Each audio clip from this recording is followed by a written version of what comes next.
chapel sa sentro, nilakihan ko para siguro ma-accommodate yung expected na capacity ng community.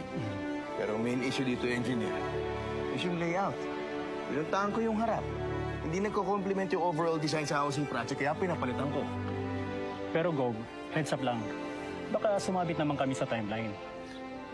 Magsasabit kami ng revised costings, ng timeline adjustments. Engineer Vargas, hindi dinidelay ang serbisyo sa taong bayan.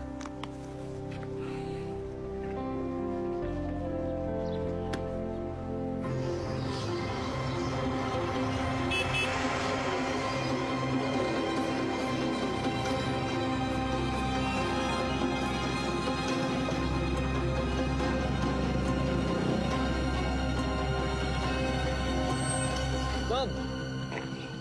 Special tikoy galing kay Mr. Cheng.